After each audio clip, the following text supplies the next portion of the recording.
మా అక్క అలిక్య చిట్టి సారీ వీడియో అయితే పర్సనల్గా చెప్పడం జరిగింది. దాంతోపాటు పబ్లిక్లో కూడా అందరికీ చాలా మనస్ఫూర్తిగా రిగ్రెట్ అవుతూ తను సారీ వీడియో అయితే చేయడం జరిగింది.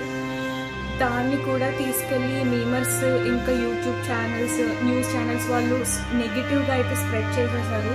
చేయడం వల్ల తను కంప్లీట్ డిప్రెషన్లోకి వెళ్ళిపోయి హెల్త్ మీదకి అయితే తెచ్చేసుకుని ఈరోజు హాస్పిటల్ పాలు అయిపోయింది మీ వల్లే. ఇంత ఒక ఆడపిల్ల మీద ఇంత టార్గెట్ చేయడానికి అసలు నాకు ఎందుకు అంత టార్గెట్ చేస్తున్నారో నాకు అర్థం కావట్లేదు. అసలు బతకనివ్వరా? ఇప్పటికే చాలా మొయ్యాల్సిన భారం అంతా మోస్తుంది. అది మేము కల్లారా చూస్తున్నాము. తనని ఒక్కదాన్ని వదిలినా ఏమైపోతుందా అనేసి ఇన్ని రోజులు భయపడుతూనే వస్తున్నాము. ఏదైతే అవ్వకూడదో అదే హాస్పిటల్ పాలైతే చేశారు. మా ఇంట్లో ఒకటి ఆల్రెడీ జరిగిందండి. ఆల్రెడీ జరిగి 3 నెలలు కూడా కావట్లేదండి. మా నాన్నగారికి జరిగింది. ఇప్పుడు ఈలోపు ఇంకొకరు హాస్పిటల్ పాలు చేశారు కదా అందరూ కలిసి. నాకు ఇదంతా తెలియదండి. మా అక్కకి ఏమన్నా అయితే మీరు రెస్పాన్సిబిలిటీ తీసుకుంటారా? అది నాకు చెప్పండి.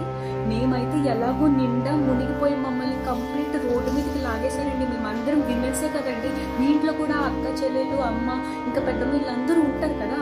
నాకు ఒకటి తెలియక అడుగుతున్నా. మా నాన్నగారు చనిపోతే ఆయన ఇష్ట ప్రకారం సమాధి ఏదో చేసుకున్నాం మాకు నచ్చినట్టు. సమాధి ఫోటోని కూడా మీరు మీమ్స్గా వేసుకుంటున్నారంటే ఇక ఈ విషయం మీకు ఎంత చులకనో నేను అర్థం చేసుకోగలను. ఆఖరికి శవం ఫోటో కూడా మీరు మీమ్స్గా తయారు చేసుకుని వేసుకుంటున్నారు. నేను మీకు చెప్తున్నాను, మాకు సపోర్ట్ కావాలి. మేము ఆడవాళ్ళము, మాకు ఈ పరిస్థితిలో ఉంది, మిమ్మల్ని అడుక్కుంటున్నాం. మీమ్స్ వేయొద్దు, ట్రోల్స్ వేయద్దని నేను మిమ్మల్ని అడుక్కుంటున్నాను. ఇంకా ఇప్పుడు ప్రోడక్ట్ ఆర్డర్ చేశారు. కొంతమంది ఏమో వ్యూస్ కోసం వచ్చేసి మా ఇంట్లో తన్నారు, నన్ను కొట్టారని ఇంకొకరు, అలా పెడితే వ్యూస్ వచ్చేసి అందరూ చూసేస్తారని ఇంకొకరు, అని వాంట్ కక్కేస్తున్నట్టు ఇంకొకరు.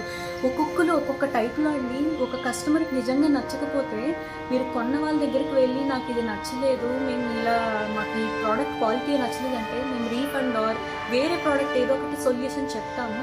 మీరు అంత దిగజారు కూడా నాకు ఎందుకు అర్థం కావట్లేదు. వీడియోస్, వ్యూస్, మనీ వస్తాయి అంతే కదండి. ఇంకొక ఆవిడ అయితే అలిక చిట్టి పికిల్స్ కొనేసాను, దాని నుంచి నేను డబ్బులు కోల్పోయాను, వేస్ట్ అయిపోయినాయి. ఇప్పుడు ఆవిడ మీద 11 వీడియోస్ ఏదైతే చేసిందో అందులో వచ్చి బాగా డబ్బులు సంపాదించుకుంది. మీకు కావాల్సింది డబ్బు. మనిషి ప్రాణం కంటే మీకు డబ్బు కావాలి.